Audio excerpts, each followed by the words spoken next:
Okay, welcome back. Block 101, home of value investing in disruptive innovation and tech. Pel Cullen, and today I am just going to go through my top 7 stories and events for the week ending the 14th of Jan 2024.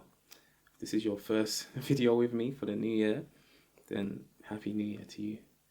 Okay, so top 7 stories or events, okay, or at least the headlines that grabbed me the most. Okay, now obviously this week was the Bitcoin approval, yeah, and I know last week I doubted whether or not a Bitcoin ETF approval would happen. Yeah, I said it might not get approved, although I did say not to not to take that as financial advice or make any bets based on that. Like, I don't short Bitcoin or anything. Yeah, I don't short stocks. Okay, but one's been approved. Okay, and it makes sense that one has been approved. Like, obviously hindsight's always 2020. Yeah, but given the ruling last year, in the case against Grayscale, I believe it was, and all the revisions that were being made and so forth leading up to this Bitcoin ETF being approved, and SEC being able to respond so quickly as well, and ask them to make changes and amendments, it makes sense that one would be approved. Okay, because then it's a waste of resources on both sides. It's a waste of the SEC resources. It's a waste of these asset managers' resources and time as well. Okay, so the chances of one being approved was very high, to be fair. Okay, so my bad on that one. But yeah, price war for spot Bitcoin ETF heats up ahead of key SEC ruling, and this was on January the 8th by Scott Cipollina for FT. BlackRock, ARK and Grayscale slash management fees as the market anticipates regulatory approval. A fee war has broken out amongst the asset managers hoping to launch spot Bitcoin exchange traded funds in the US, even though the US regulator has not yet indicated whether it will allow the products to be sold. Okay. The fact that they are having a fee war and, like I said, are submitting revisions all the time and SEC is responding, just, makes it seem like one's going to be approved soon. One's likely to be approved soon. Yeah. BlackRock, the world's largest fund manager, said in a regulatory filing on Monday that it would charge customers just 0.2% of the net asset value of its fund for the first year, or until its ETF hits $5 billion in assets before rising to 0.3%. Rival applicant ARK Investment Management, which had previously indicated it would charge 0.8% of its Bitcoin holdings, offered to waive fees for the first 6 months, or until its ETF's assets reach $1 billion. Thereafter, its fee will be set at 0.25%. Invesco likewise will waive fees for 6 months, or the fund's first $5 billion before settling at 0.59%. Okay. The latest moves are the final touches to regulatory filings ahead of an expected decision this week from the SEC on whether to permit stock market funds that invest directly in Bitcoin. If approved, funds could be launched in a matter of days. Okay. In regard to the price war, that's all you can compete on. In terms of differentiation, that's all you can compete on. In terms of brand recognition or brand name, people don't care about that when it comes to these type of products. Okay, so you've got to compete on cost. You've got to compete on fees. Yeah, so it's understandable that a price war is breaking out or would break out. Bitcoin last month soared to a 20-month high of 44,000, and this week has climbed more than 5% to about 45,200 as investor anticipation builds ahead of the SEC, potentially giving the green light to several applicants. Yeah, this is a classic price war. How do you prove that your ETF is any better than anybody else's? The only way you can compete is on price. So James Angel, faculty affiliate at Georgetown McDonough's Pesaro's Center to Financial Markets and Policy. For a decade, the SEC has resisted applications for a spot Bitcoin ETF, arguing that Bitcoin prices are set on unregulated exchanges and thus it cannot give adequate investor protections, but pressure has been growing on the regulator since it lost a court ruling last summer on its reasons for blocking an ETF application by asset management firm Grayscale. Grayscale itself on Monday said it would drop its fee from 2% to 1.5%. The remaining list of applicants, including WisdomTree, Valkyrie, and Fidelity, are all offering fee structures comfortably below 1%. Grayscale is in a difficult position because they were the very first mover in the field, and it was the only way to get in. Now they face competition, Angel added. Yeah, classic, innit? They had a monopoly on the market, which meant they can charge high fees. Yeah, they can charge high prices. 2%, and they're cutting it to 1.5%. Everyone else is below 1%. Yeah, what I expect is going to happen is a lot of people will leave Grayscale, take their money out of Grayscale, and put it into these new ETFs, which are charging lower fees. Yeah, no loyalty at all. All of the providers are hoping to benefit from a rush into the asset class, akin to the 1 billion that flooded into ProShares when it offered the first ever Bitcoin futures ETF in late 2021. That fund hit the 1 billion threshold in just the first 2 days of trading and now holds about 1.8 billion in net assets. With a Bitcoin spot ETF, we're opening the doors to Wall Street, said Jad Comer, chief executive of Millennium Capital. I hope I've said that right. Melanin, you know. Yeah, that is going to be called Melanin. Melanin Capital. Okay. Next one, the one that, most people have been waiting for. SEC approves first spot Bitcoin ETFs in boost to crypto advocates. Okay. Will Schmidt and Brooke Masters and Scott Cipollina for FT. Funds could start trading as soon as Thursday after months of anticipation and pushback. The SEC has approved the first spot Bitcoin exchange-traded funds in a watershed moment that cryptocurrency enthusiasts are betting will draw new retail and institutional investors into the market.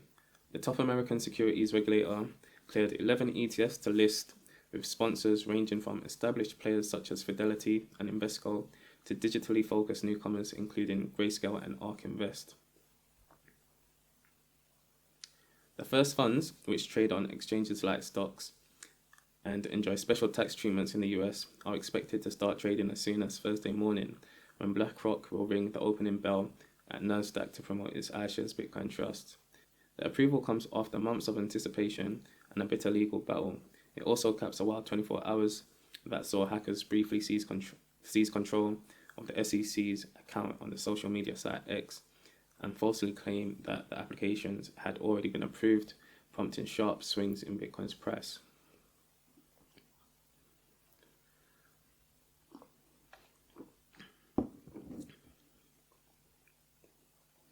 Bitcoin was trading 3% higher at about 47,000 on Thursday morning, well below the 69,000 peak it hit in November 2021, but nearly 3 times the 16,000 it hit in December 2022 after the collapse of the now notorious crypto exchange FTX.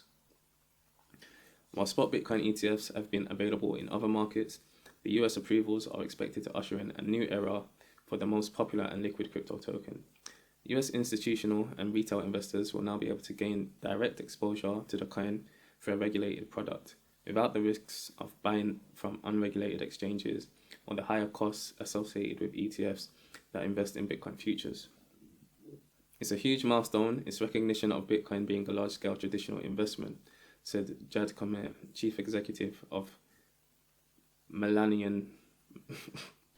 I'm still messing up this name. Millennium Capital, the first company to launch a Bitcoin thematic ETF in the EU, are opening the doors to Wall Street. The decision also marks a U-turn by the SEC. The regulator resisted spot Bitcoin ETFs for nearly a decade on the grounds that cryptocurrencies were susceptible to manipulation and fraud. But last year, Grayscale successfully challenged the watchdog's rejection of an earlier spot Bitcoin application. A federal appeals court ruled in August that the decision was arbitrary and capricious, putting pressure on the SEC to change its stance.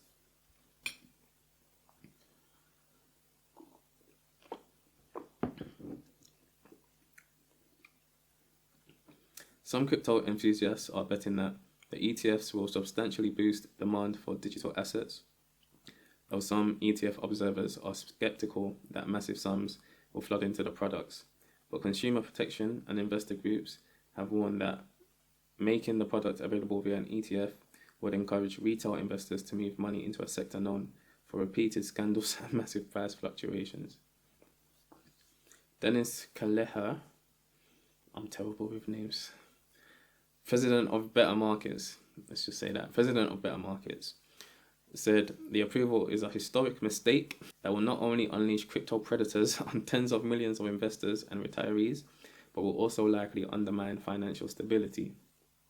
SEC Chair Gary Gensler tried to split the difference in a statement. While we approved the listing and trading of certain spot Bitcoin ETP shares today, we did not approve or endorse Bitcoin, he said, telling investors to remain cautious about the myriad risks associated with Bitcoin and products whose value is tied to crypto. Arts Cafe Wood, whose firm will not impose its 0.21% fee until 6 months after launch or until its ETF reaches 1 billion, characterized Bitcoin as a public good and said she was comfortable using the product as a loss leader. We want to make sure that we provide access and make it as accessible as possible. We are not looking to maximize profits on this. We've got other actively managed products that will help us. Okay, so that's interesting that she said that she's looking to use a product as a loss leader. Yeah.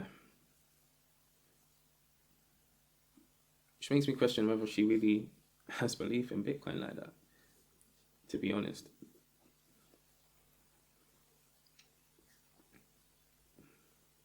Yeah, you get a new customer base, the crypto enthusiasts. But, well, crypto enthusiasts would hold Bitcoin directly, to be fair. Understand? I don't think they would purchase an ETF. Not your keys, not your coins and all that. Interesting. Discuss that at a later date. Yeah. Let me know your thoughts on that in the comments. Or, I'm going to set up a Discord, actually, for anyone that wants to join. In a departure from normal ETF practice, the funds will use cash to create and redeem new shares rather than in-kind transactions involving their underlying assets, Bitcoin in this case. After Grayscale filed its lawsuit, well-known ETF providers began filing their own applications, and the SEC started working with them to fine-tune their proposals. In recent months, the issuers have spelled out how they will protect investors from market manipulation, identified some of the financial institutions that will create and redeem shares, and shifted to the cash-based method of creation. The SEC has been one of the most skeptical regulators in the world and has gotten to the finish line and approved it, was said. And there's been a lot of battle testing going on around this.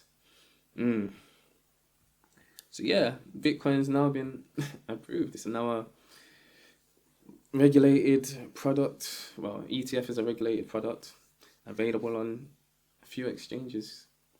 Yeah. Although it's not been approved and signed off by the SEC. He's tried to make that clear, innit? He didn't approve the listing. Well, he approved the listing, sorry, but he didn't approve or endorse of Bitcoin. Yeah. Okay. But now that narrative's done, yeah, like I said, I thought it would be I think it's going to be a buy the rumor, sell the news event. We'll see how it goes over the next week or so. Yeah. We'll see the net inflows. And the new narrative will be the halving event. Yeah? Halving event in April. Okay. Next story. Bitcoin's Wallstreet takeover frustrates crypto's true believers.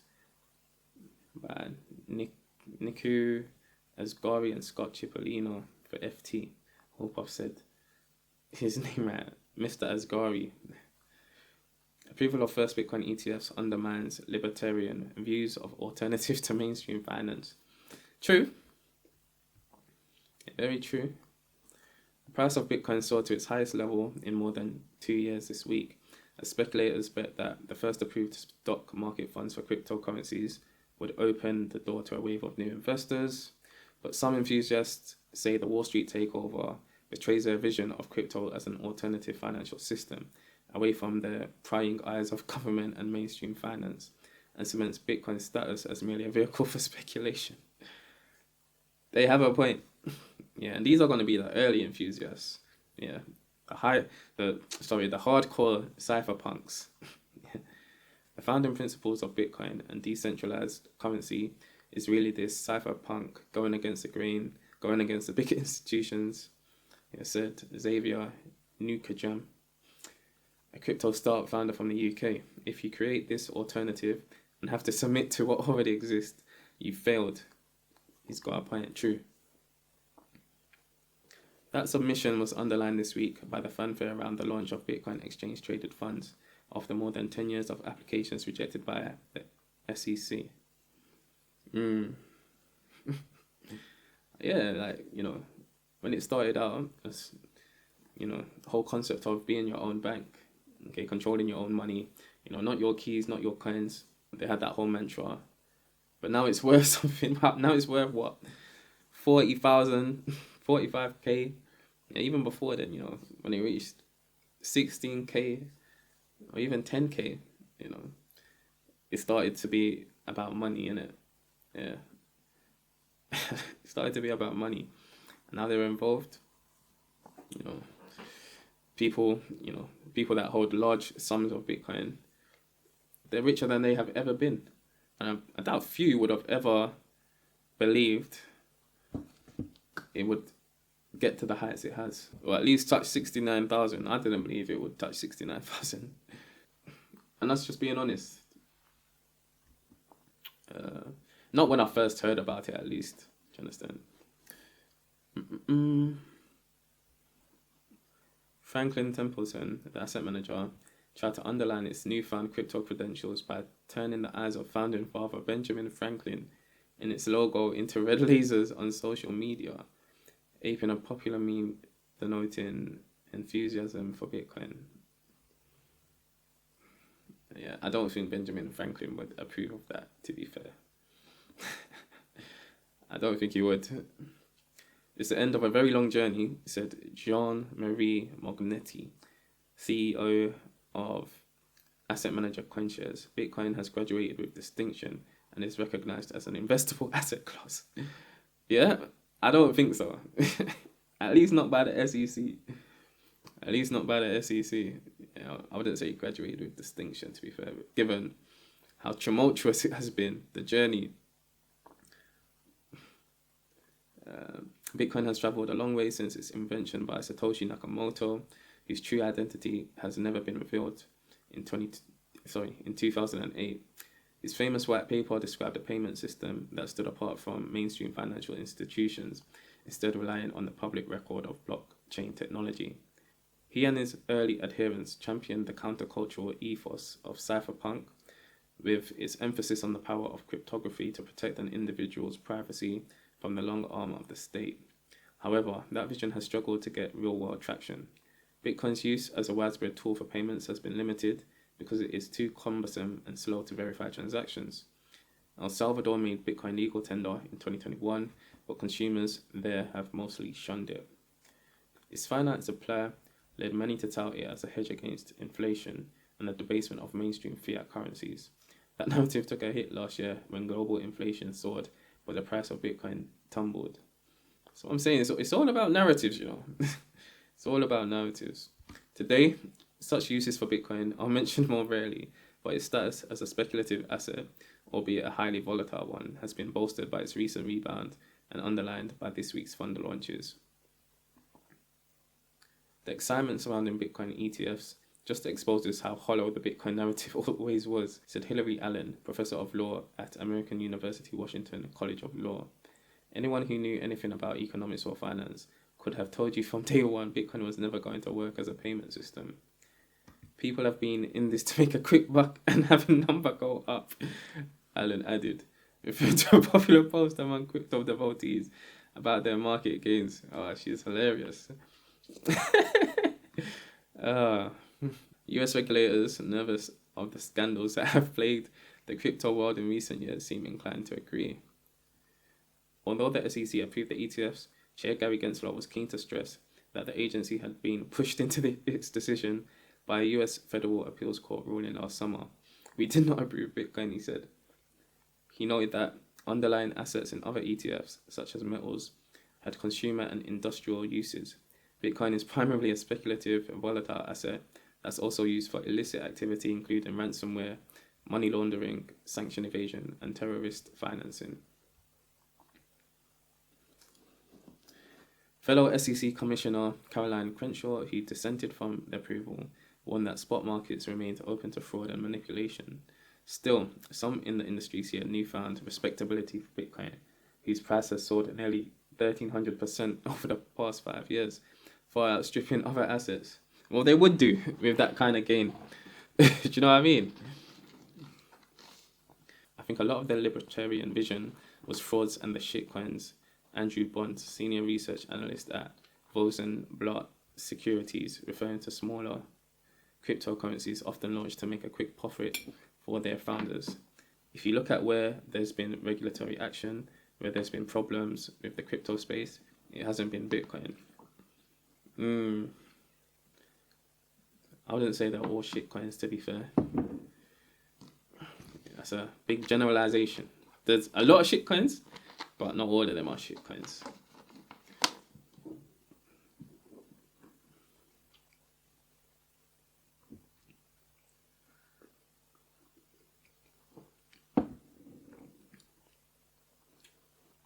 Crypto advocates are hoping that the ETFs will boost the Bitcoin price because the issuers will be required to buy the token on behalf of their customers.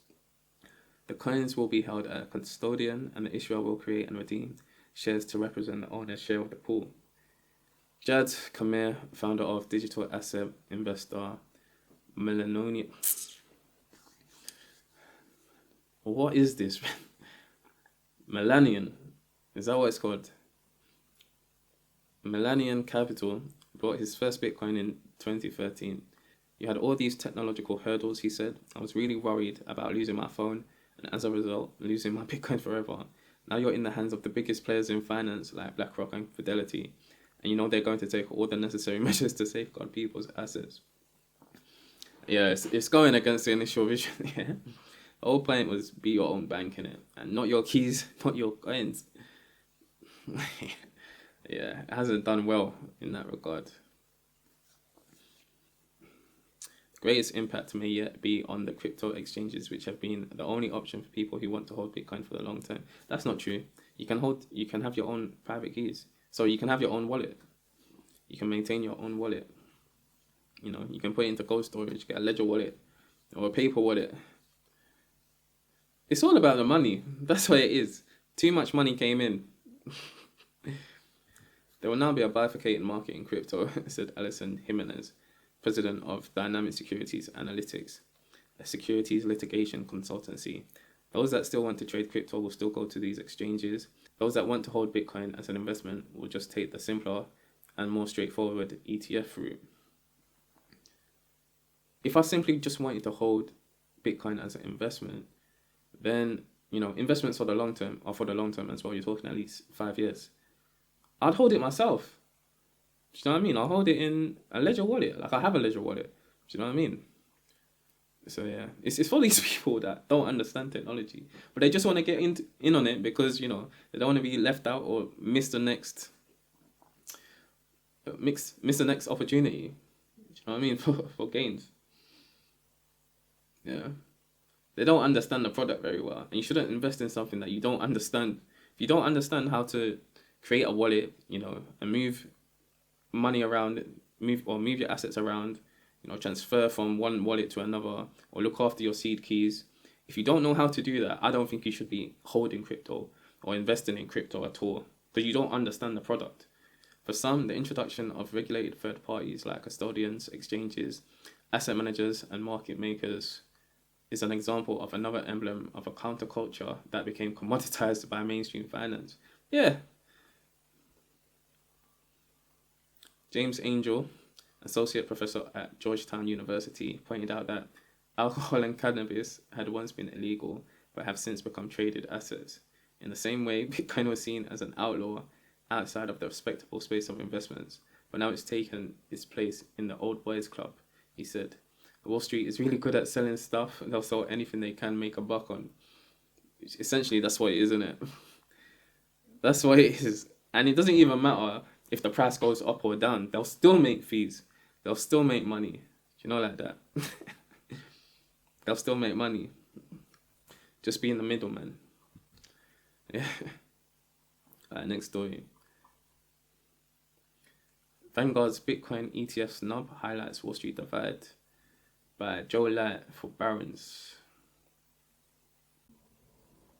Crypto natives are cheering the debuts of the first spot Bitcoin exchange traded funds, but traditional Wall Street isn't so sure, highlighting a divide between asset managers that could hamstring the growth of the products at least for a time.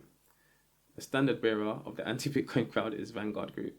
He said on Thursday that they had no plans to offer the new funds, saying they don't align with their traditional offerings of stocks, bonds, and cash, which Vanguard view as the building blocks of a well-balanced long-term investment portfolio.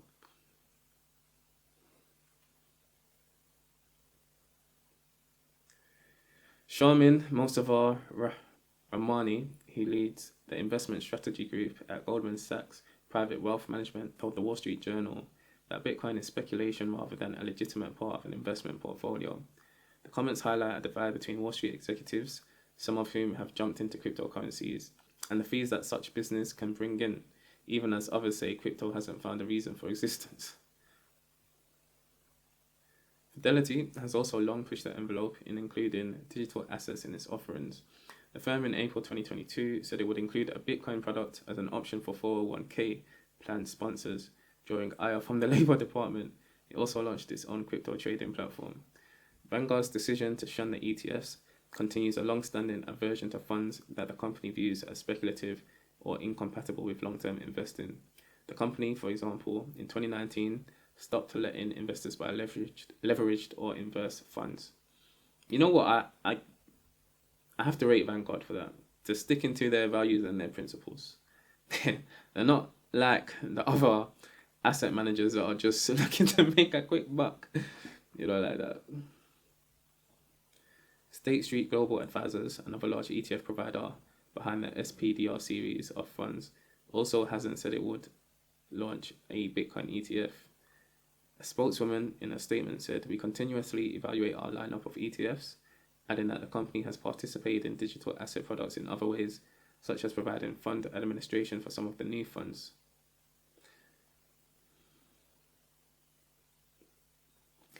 Some crypto supporters on X said they're moving accounts from Vanguard to other companies in an apparent backlash against the firm.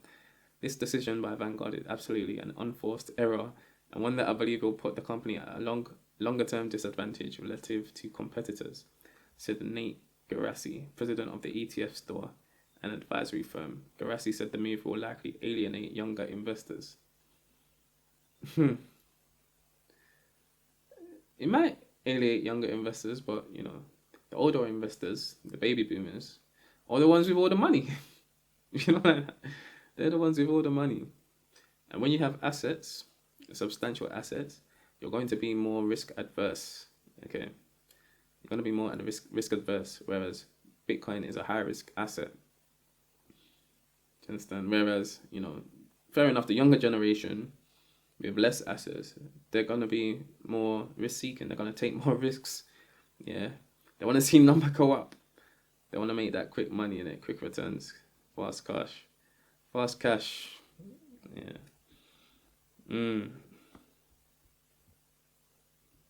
Interesting, but I do rate Vanguard for that. Yeah. Hats off to Vanguard.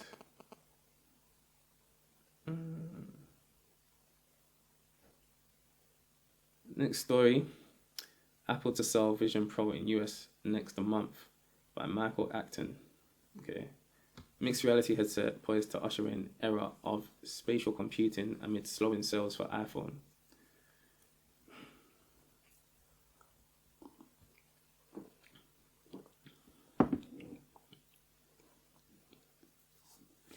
Apple will start selling its Vision Pro headsets in the US next month, just as tech giant faces growing pressure over slowing iPhone sales, especially in China, which prompted its shares to take a beating this year. Sales of the mixed reality headset will start from February the 2nd, with US customers able to pre-order it from January the 19th at a starting price of $3,499. Apple said on Monday, the headset, Apple's most significant new product launch since the Apple Watch in 2015, will be made available online and in all of its US physical stores. Apple shares have fallen nearly 6% this year after two banks downgraded their ratings last week. Trading on Monday showed 2024's first day of gains for the stock, with a 1.3% rise. The launch of the Vision Pro headset last year reignited enthusiasm in virtual and augmented reality startups that have been starved of funding from investors who have preferred to bet on artificial intelligence groups. The tech giant argued the headset would revolutionize mobile computing just as the iPhone did, and usher in an era of spatial computing. I think they're reaching with that one. Revolutionize mobile computing just as the iPhone did. Tim Cook, Apple's chief executive, on Monday called the headset the most advanced consumer electronics device ever created. The Vision Pro is going to be a major product for Apple over the long term, that is the next 5 to 10 years, said Gene Munster at Deloitte Asset Management. People don't appreciate the value of spatial computing until they've experienced it. Munster, however, added that the first year is going to be extremely slow in terms of delivered units. The Vision Pro headset, powered by Apple's new operating system, Vision OS, adds a digital overlay to the real world, with users navigating it with their eyes, voice, and hands. The immersive video format will give users a 180-degree interactive experience, and they will be able to play games on the App Store and through Apple Arcade. Apple claims the device also offers the perfect workspace for multitasking and collaborating. I don't know about that. Yeah, I don't know about that. Like, for £3,499, sorry, USD, it's a steep cost. Yeah, it's expensive. Only like the hardcore Apple stands will look to purchase that. Like, nobody I know is even remotely interested in this Apple Vision Pro, or anyone that I've spoken to. Yeah, I don't know anyone that actually owns a VR headset. And these people have money, but they just don't own a VR headset. Like, because they don't play games. Like, most of the use cases for a VR headset is for gaming. Okay? So, let's say, for instance, if you own a PlayStation, you've got the PSVR 2 now. Do you understand? So why would you need a Vision Pro? Or you've got the Oculus Rift, again, another gaming VR headset device. Yeah? Although, you can watch content with a VR headset. Yeah. But nobody I know does that. You understand? Yeah, and fair enough, it's augmented reality. So it's just an overlay on top of the real world. Yeah, I'm sure Microsoft's got another product like that, which I was interested in. But I've never seen the appeal of a VR headset. Like, I want to be aware of my surroundings at all times. Do you understand?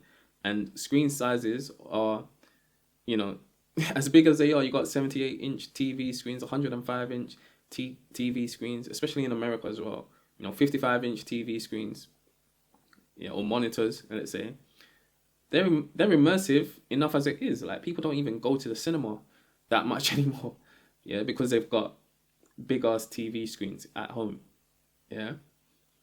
And just the weight, like I've been to obviously VR gaming stations, and I've had the headset on my head, and they aren't that comfortable. You can't wear them for extended periods of time, yeah. So I wouldn't be using it daily.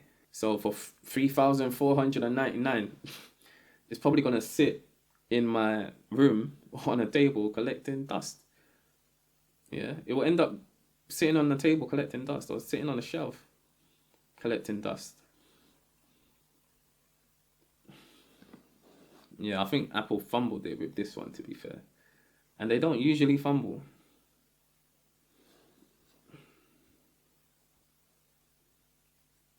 Yeah, perfect workspace for multitasking and collaborating.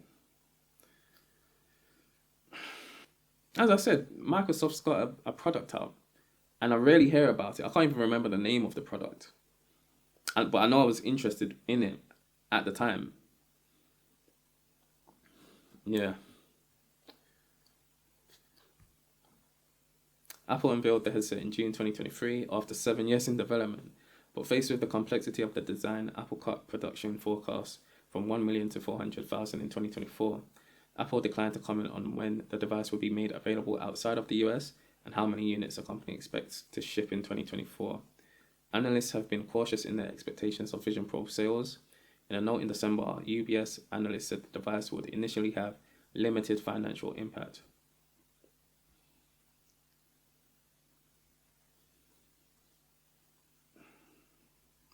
Yeah. Yeah, as I said, it's not something that appeals to me or anyone that I know. And a few of them are in the Apple ecosystem, like they have Apple products, but they wouldn't be purchasing the Vision Pro. And as I said, if you're into gaming, if you've got a PS, which most people have, like most people have a PS5, you would have a PSVR2. Yeah, you'd have the VR2, PSVR2.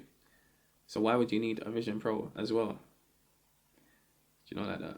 And I highly doubt, you'd be able to run PS games on the Vision Pro because that's a direct competitor. Do you know, like that? So, yeah. Next article.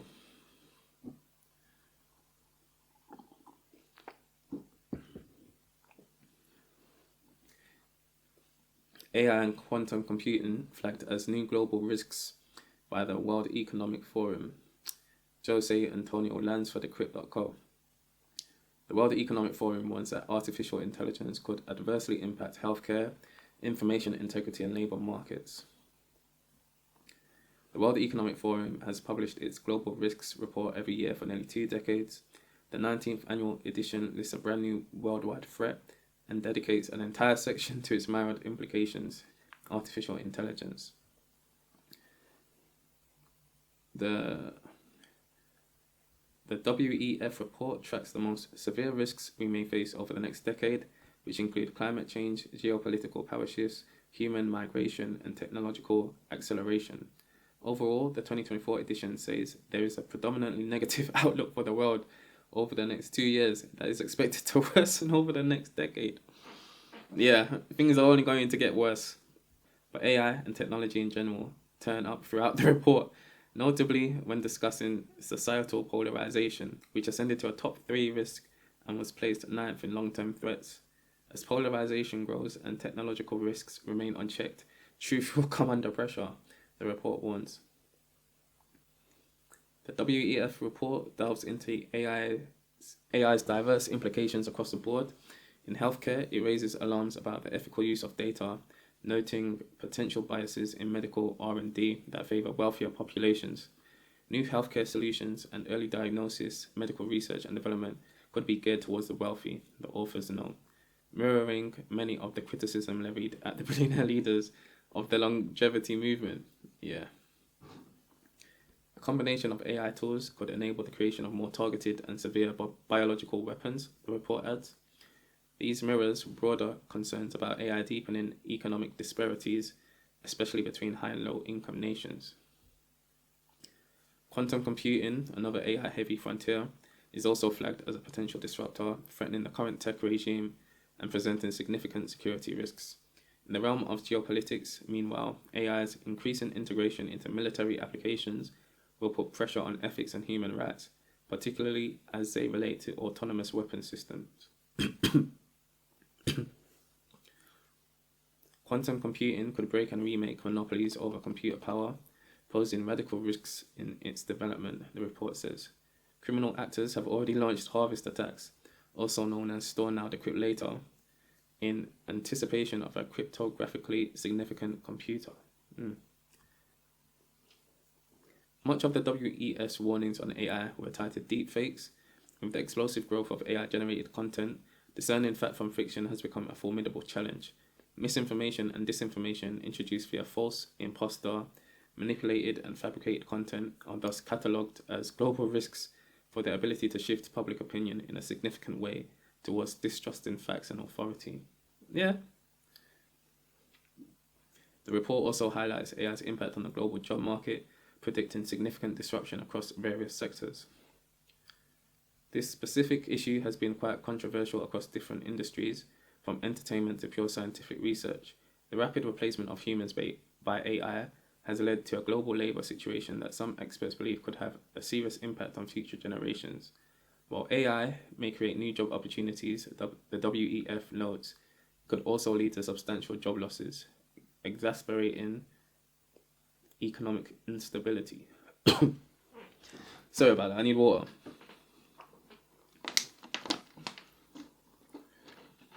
The WEF calls for greater public awareness and education in AI and its regulation to address these risks.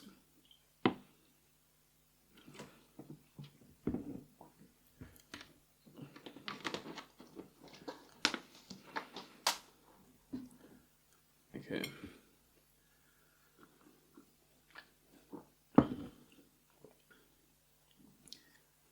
AI has emerged as a topic of intense debate and concern among global leaders. The recent International Declaration on AI Safety, signed by leaders from 29 countries and the EU at Bletchley Park, underscores the widely recognized urgency of managing this emerging technology. The UK, choosing a different path, has announced it will not regulate AI in the near future, prioritizing innovation over restrictions. Yeah, because the UK is it's in a terrible situation. Do you understand?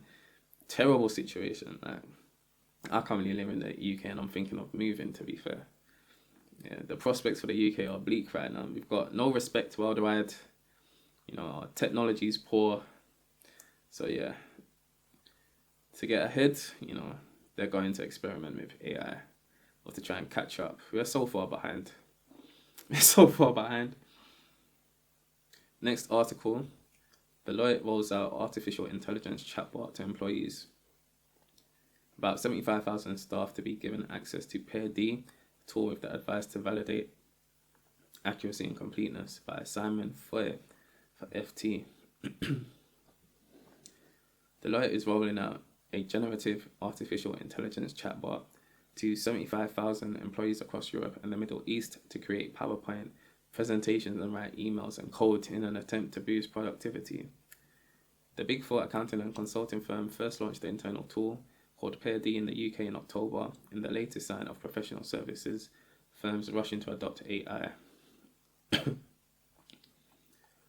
However, in a sign that the fledgling technology remains a work in progress, staff were cautioned that the new tool may produce inaccurate information about people, places, and facts.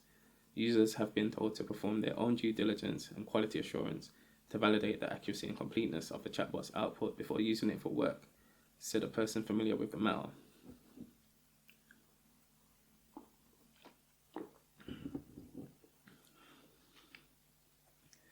Unlike rival firms which have teamed up with major market players such as ChatGPT maker OpenAI, Deloitte's AI chatbot was developed internally by the firm's AI Institute.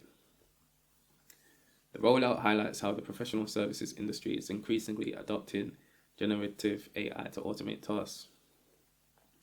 Big Four rival PwC is using AI chatbots in its legal and tax divisions to speed up the work of its employees by summarizing large documents and identifying compliance issues. Law firm Allen and Overy has also created an AI contract negotiation tool that drafts new agreements that lawyers can then amend or accept. Deloitte said its PairD tool can be used by staff to answer emails, draft written content, write code to automate tasks, create presentations, carry out research, and create meeting agendas. The adoption of AI comes at a time when professional services firms are seeking to reduce costs amid a slowdown in demand for some of their services in a difficult economic environment. The Big Four have all announced redundancy programs in recent months. Yeah, that's Deloitte, EY, KPMG, and PwC. Kosti Polissos, generative AI leader at Deloitte, I hope I've said his name right, said the rollout of PairD was part of the firm's long-term AI investment plans as we continue to explore the potential that this technology could offer our firm, our clients, and wider society. He added a key focus for employers should be on how to use these new tools safely so that they can be applied correctly and create value. Deloitte employees are required to complete a training module before they can access the tool. The Big Four firm said it will provide the UK disability charity Scope with free access to PairD. Yeah, okay. So again, this is just, even though they've said they've rolled it out to, these 75,000 employees, these 75 employees are really just there to help improve this chatbot, okay? This PairD. Yeah, they want to increase productivity. They want to boost productivity. What's going to happen is once these workers have, done the due diligence and quality assurance and validated the accuracy and completeness, they're all going to get sacked because the chatbot can now do their job. Do you understand? That's what's going to happen. Yeah. Like I can see it very much within law and tax divisions as well, because, legal and tax are very much rule-based fields, okay? So once the AI knows all the rules, then you can do away with most people, to be fair. Yeah, you can do away with most activities. Like, you can do most of the activities. Artificial intelligence will be able to do it, or should be able to do it. Do you understand? Like, even now, like, a couple of years ago, when I started my first business, I was in the process of setting up my first company. It was a marketplace, okay, music marketplace. And I had to get contracts written up, okay? I had to get terms and conditions written up, right? And NDAs and so forth. And I went to a law firm. The law firm tried to charge me £400 an hour. Yeah, I ended up paying £3,000 for this set of contracts, okay? Yeah, because you're dealing, it's a lot around IP in it. You're dealing with intellectual property as well. Okay. So, £3,000, this is probably the biggest mistake I've ever made in business. Yeah, or the most costliest mistake I've ever made in business, right? A couple months later, there's this website launch called Rocket Lawyer. Or it might have even launched before, to be fair. I'm not sure when it did. But what they do is they provide you with templates, okay? They provide you with templates. It can be, terms and conditions, legal documents, it could be employment contracts, tenancy agreements, property documents, family documents, all of it. Do you understand? And they give you a 7-day trial on top of that. Do you understand? After that, it's just £35 per month. Yeah. £35 per month. As a startup business, it's very appealing. I don't know how you compete with that. Yeah. I don't know how you compete with that as a lawyer, as a law firm. Alright. So, yeah, I can see AI, these chatbots, really revolutionizing that industry. Yeah, because all they have to do is look at a couple of case laws as well. Do you understand? And they'll probably be able to come up with arguments a lot better than half of these lawyers. Yeah, it's only going to be, the management levels are going to change, or the hierarchical structure in companies and organizations. You won't have a bottom layer, like a transactional layer anymore. Yeah, it's going to be a management layer. Yeah, so you've got to be exceptionally good. This is how they're going to boost fees and productivity. Yeah, so they're going to boost, what's going to happen? They're going to boost productivity. They're going to maintain the prices. So they'll lower the cost, maintain the prices, and improve their profit margin. Yeah, that's what's going to happen. Yeah, the lower cost isn't going to get passed on to the customer. It's not at all. Not at all. So you're just going to see a lot of job cuts and redundancies. Yeah. Anyway, next story. AI will make workers more effective, but adapting to its rapid spread is scary. Sam Altman by Jose Antonio Lance for Decrypt.co. OpenAI CEO Sam Altman sat down with Bill Gates to explore the positive potential and threats of artificial intelligence. Sam Altman sees largely positive trade-offs to technology that is racing quickly to match human intelligence. Though we are giving something up here, in some sense, we are going to have things that are smarter than us, he told tech mogul Bill Gates during a recent podcast conversation. If we can get into this world of post-scarcity, we will find new things to do. No, the rich will find new things to do. The poor will be even worse off. They're not going to have nothing to do. Yeah, except maintain the robots. Some Matrix stuff, man. This is what's going to happen. Altman and Gates engaged in an insightful dialogue that netted profound insights peeling back the layers of Altman's perspectives on AI and its trajectory. Altman touched upon the philosophical aspects of AI, contemplating a future where AI surpasses human intelligence. He has previously shared his concerns regarding the socio-economic impact of AI, calling for better regulations that ensure a properly aligned AI development. For Altman, AI will lead to a society in which workers will be able to do more things for the same amount of money, making them more productive for their employers. If you make a programmer 3 times more effective, it's not just that they can write, they can do 3 times more stuff. It's that they can think of totally different things, he said. Do more things for the same amount of money. You hear what he's saying? Do you hear this? Yeah, AI, for a customer or for an employee, AI should be able to free up my time. Yeah, free up my time so I can earn the same amount of money, at least. Do you know that? That's what an employee would think, innit? Yeah. Do you hear this? Pay attention to what they're saying. They're going to have you working harder for the same amount of money. For Altman, this shift in the work dynamics that AI is causing is inevitable. The part that I find potentially a little scary is just the speed with which society is going to have to adapt, and that the labour market will change, he said.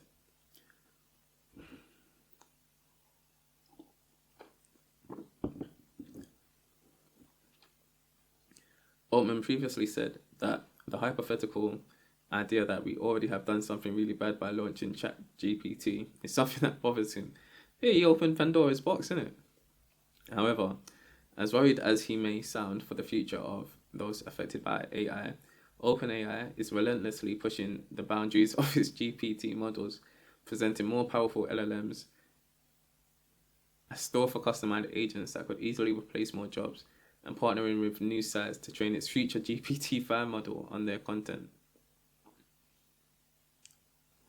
As for the future of AI, Altman emphasized the need for significant leaps in AI's cognitive skills. For him, multimodality, the capacity of a model to understand inputs that go beyond text and contain images or videos, for example, will play a key role in determining which model dominates the AI race. However, the quality of the outputs will be differentiating factors, and the most important areas of progress will be around reasoning ability and also reliability, he said. Yeah, that will be the differentiating factors. Altman's reflections present a multifaceted outlook on AI's future, a mix of hope and prudence, ingenuity and accountability. New players in the AI field are challenging OpenAI's dominance, and regulators, just as everyday workers, are more worried than ever. That doesn't scare Altman. It's, both annoying, motivating and fun, he said. But it does push us to be better and do faster and do things faster.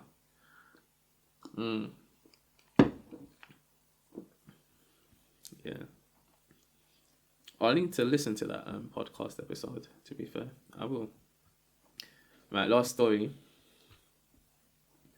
By Ewan Healy. For FT, dating apps test just how much users will pay for love. Amid intensifying competition and a slowdown in growth, matchmakers raise prices for services. Dating is already an expensive business, and for those looking for love on their phones, it's only getting pricier. In an increasingly crowded market and battling a slowdown in growth, apps such as Tinder are looking to more expensive tiers of service and added perks in order to increase revenue, putting to test just how much people will pay to find a partner. Since their introduction over the past decade, dating apps have redefined courtship for a generation, growing into a multi-billion-dollar market in which consumers spent more than $5 billion globally last year, according to app market researchers Data.ai. Match Group, a $9.9 billion company that owns 45 dating brands, including Tinder and Hinge, raised prices and introduced new subscription levels across its biggest platforms in 2023. The company is hoping that charging users more can help it turn around the slowdown in revenue growth and boost its ailing share price. In September, the group introduced a controversial $499 a month select subscription on Tinder, available to just 1% of the app's users. It promised unrivaled access to the absolute best of Tinder for its most sought-after profiles, Tinder, which still dominates the online dating market, has also increased prices for its other tiers in the US, offering perks such as unlimited likes and the ability to message before matching. Higher charges come at a price, with Tinder's customer base dropping 6% year on year to 10.4 million in the third quarter of 2023, due primarily to the expected impact of US price optimizations. But higher revenue per user boosted Tinder's overall revenue to 508 million in the 3 months to September, up 10% year on year. Yeah, like, I'm not going to pay for these apps, to be fair. Come on, man. Although I do know there are people that, will pay. Yeah, I can't bring myself to pay for apps like this. No. Not that I need to. You know what they do? Like, I really believe that these apps will lock off features, which, it's basically obvious, that they lock off features behind paywalls, okay? So even visibility, you're not going to be seen by everyone you potentially could be seen by because you're not paying. Simply because you're not paying, okay? Tinder has embarked on a comprehensive strategy around pricing, which is something that really should be happening on a regular basis. Gary Swindler,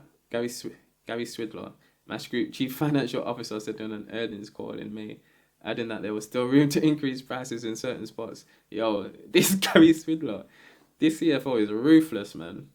We're not focused on a specific key performance indicator, whether it's payers or revenue per payer. We want to maximize overall revenue, he added. Yeah, I think you need to sort out payers, to be fair. You need a balance. You need to balance, because without users, the revenue per payer isn't really going to matter that much, because who are they going to match with? Like that? The shift comes as matches battling a slowdown in sales growth and a drop in the number of paid users. The company revised down its fourth quarter revenue expectations from 890 million to between 855 million and 865 million in November. Its shares remain about 63% below their listing price in 2020 after a bruising tech stock rout last year. Okay. Now, you probably got a slowing user growth because I think a lot of men are now catching on to the fact that you're not going to find a wife on Tinder. Do you understand? You're not going to find a wife on Tinder, And personally, in my opinion, I think a lot of men are now deciding to focus on themselves, focus on self-development. Yeah, focus on self-development. And it's mostly men that pay. Like, women don't need to pay for these apps. Women can go outside and they'll be approached by men. Do you understand? Regularly. Yeah, even if she's a 4 out of 10, like that, she'll still get approached by men. And I think, trying not to get myself in trouble here, let's try and be politically correct. The women on Tinder that are looking for long-term partners, yeah, as I said, most men wouldn't expect to find a wife on Tinder. So there's a mismatch there. And the women that are looking for, short-term, let's say, short-term arrangements or a possibility for long-term, they're not women that you're going to want to have a long-term or committed relationship with, like that. So again, there's a mismatch there. I think for men, Tinder is more like when you're looking for women to just entertain you for a month or two, 3 months, or until you find something better. Do you know what I mean? I think it's more of a companionship app than anything, rather than a serious dating app to get to know someone and, looking for a potential lifelong partner or to marry. Yeah. But saying that, like I said, I'm on Tinder, yeah, research purposes and all that, just to see what the market's saying. And, I don't pay for anything. Yeah, I don't pay for that, anything like that. Yeah. I do see the appeal of these online dating profiles. Like, I always prefer the usual, the traditional way to just, meet someone in real life rather than online. But online does have its benefits because hopefully you're not wasting your time. Do you understand? You can kind of get a feel for a person by reading their profile and their likes, their interests, rather than, going through a month of getting to know someone you've met in real life, or you've drawn down on the road or something. Do you understand? Or at a club or something. Yeah, I think most relationships, long-term relationships, will start at university, at school or college or something like that. Whether or not it's good for them to start then, it's questionable. But it's very hard to meet people. Like under 21, you're probably gonna meet people at university. Like I said, you'll meet a lot of people at university or college or potential partners there.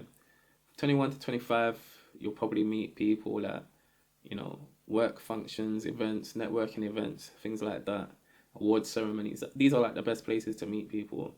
Or if you've got a hobby or interest, you might meet them there. And if you're 25 and over, especially for a woman, you're pretty much kind of done. Like if you're not married by 25, and this goes for like some cultures and some cultures, if you're not married by 25, it's a concern. Like questions start being raised, especially for a woman. And I'm sure it's in China as well. Like it's a problem. Do you understand? So over 25 for a woman, the dating market's bleak, especially if you're looking for a long-term partner or expecting to get married or pursuing marriage. Yeah, I think what most men responded that they prefer women from the ages of 18 to 24, I believe it was. Most men from the age of 18 to 64 said that, I believe it is. So yeah, after 25, it's a bit peak out there. Yeah, and most women over 25 have probably gone through. Most women, and some women that are over 25 and single, are like single moms, and yeah, you don't really want to be. You don't really want to be dealing with single mums. Unfortunately, that's just the case, isn't it? Anyway, dating apps have largely eschewed advertising in favor of freemium models, whereby users can sign up for basic services but pay for extra tiers and features. The apps rely on those to make money, a strategy that has become increasingly vital as competition has intensified and new users have grown harder to attract. Yeah, as I said, I think more men are focusing on self-improvement, self-development, and yeah, they're not really pursuing a woman like that, especially on Tinder. Yeah, you don't expect to find a wife on Tinder as a man. Yeah. Just my opinion. Again, 2022, the number of dating app downloads hit their lowest point in four years, according to data from Sensor Tower. Meanwhile, year-on-year growth in global customer spending on dating apps for the period between January and November slowed to 9% compared with the previous year, according to data.ai, down from 14% between 2021 and 2022. Most men are trying to avoid marriage as well. Yeah. And I think, what else was it? Most men don't even get likes too, or get responses. Why am I going to pay? Do you understand? Or why are they going to pay if they're not even getting any responses from women? Like, they're being swindled. Most men are catching on. Like, I'm on Tinder and just simply, I don't expect to find a wife or a long-term partner on Tinder. Like, I'm not even looking for one like that. But if I'm in another city or something, then, it'll be nice to be shown around the city. Like, I do like to travel when I get the time to. So, just being able to talk to someone beforehand up front and just let them know, yo, I'm going to be in your town on such and such a date. Are you around in that? Then cool. Let's link. Although, apparently there are men that are just being cancelled in Colombia and that right now. So, yeah, it's a tough time for the passport bros out there. Like, don't go to Colombia and these places. They're getting kidnapped and cancelled and robbed. Yeah. Lauren Schenk, equity analyst at Morgan Stanley, estimated in April that an increased push towards monetization will drive around 70% of revenue growth in the dating app market from 2022 to 2030, compared with 60% from 2014 to 2022. but not all users are happy to pay. Yeah. One 35-year-old female customer in London who asked not to be named said dating is bleak enough already, and I just don't like the idea of commodifying that part of my life. Although she uses Hinge's free service, she says she would be unlikely to pay for extra features. Yeah, 35-year-old woman. It's bleak out there. Plus, a lot of these women these days have unjustifiably high expectations. Yeah, high expectations, unjustifiably. Yeah, unrealistic expectations as well. Other millennials are more comfortable with the idea. A 34-year-old Londoner said, I'd be tempted to pay if it meant I was only talking to other people who paid, so you knew that they were serious about it. Yeah, I can see that point. I can see that point too. But how much money are you going to sink into this? How much money are you going to sink into this? And like I said, if you haven't found, you've spoken to what? A 35-year-old and a 34-year-old. They're going to be even more picky, I would imagine, at that age. Yeah, and like I said, under 25, you're going to meet people in real life. That's the best place to meet people. You'll meet people at uni, or you'll meet people at networking events, or award ceremonies, or hobbies and interests that you have. Yeah, over 25, a woman is either she's a career woman, she's either single because she's a career woman, and she probably earns more than you as a man. Yeah, and these women, once they're on that career, she'll probably try and lead the relationship. Do you understand? And you're the man, you're supposed to lead. You'll have women that are single moms, they have children, yeah, which is not attractive either. That's a turn off too for most men. Or they were engaged, let's say, or they were married and they're divorced now, which is problematic as well. Yeah, over 25 it's a problem. Over 27 it's a problem, yeah, for women. Hinge, which says it was the fastest growing dating app in the US, UK and Canada in 2022, introduced subscription tiers Hinge Plus and Hinge X in February. The services cost between £2.91 and £14.99 and £5.05 and £24.99 per week in the UK. That's a lot per week, depending on how long users sign up for. The most expensive tier comes with enhanced profile exposure, meaning that users are seen sooner and by more people. Yeah, like I said, lower tiers include features like unlimited likes and the ability to filter for height. Yeah, because women don't want to date a man smaller than 6 feet or under 6 feet anymore, do they? Instagram and social media's got them living in cuckoo land right now. Yeah, it's crazy out here. And I guess a man don't want a woman taller than 5'7", 5'5", I guess. In May, the group said that 20% of new users had opted to sign up and pay for the cheaper Plus option, which comes with unlimited likes and more detailed browsing filters. That helped to significantly boost the app's annual revenue per payer to nearly $27 in the third quarter, an 8% year-on-year rise. The app's total revenue surged 44% over the period to 107 million, with a 33% rise in paying users to 1.3 million, the group reported. Hinge chief executive Justin McLeod told the Financial Times that the current level of uptake of the app's new subscriptions was about in line with where we expect, and that although the group was pretty pleased with the launch, the platform plans to explore other avenues of monetization. Apps focused on younger users like Bumble are also turning to monetizing their user base in order to increase revenue.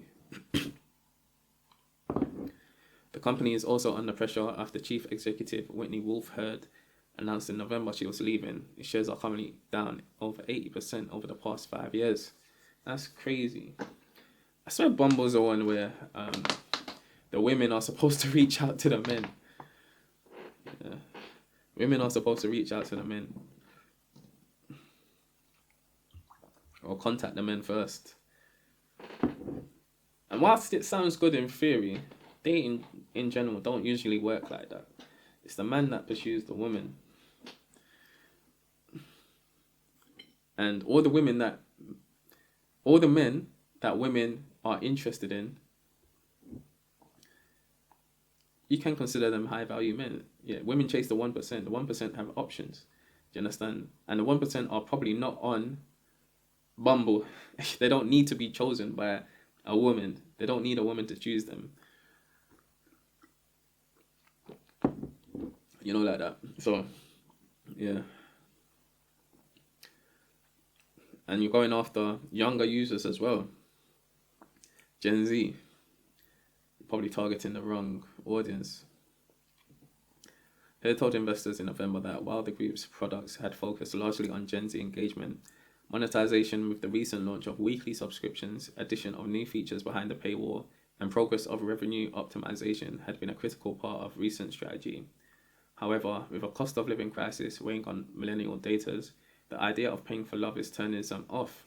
A recent master's graduate living in London, aged 22, said, "I would not pay for a dating app until I've completely and utterly lost any faith in meeting someone in the old-fashioned way." She added that amidst the cost of living crunch, paying for extra services was not feasible.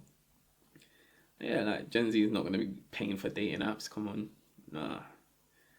The majority of people using dating apps don't have the extra money to pay for an additional subscription, she said. And there was no guarantee that you would be more successful by paying, which is true. I doubt many people would pay for it over their daily coffee. Yeah, not paying for it, mate. But yeah, I found that article quite interesting, to be fair. But yeah, that's it for the week ending 14th of Jan 2024. Those are my top stories or events of the week. Let me know your thoughts on any of these stories in the comments below. Or if there's any stories that I missed or, you think I should be aware of, then, again, post it in the comments as well. Let me know.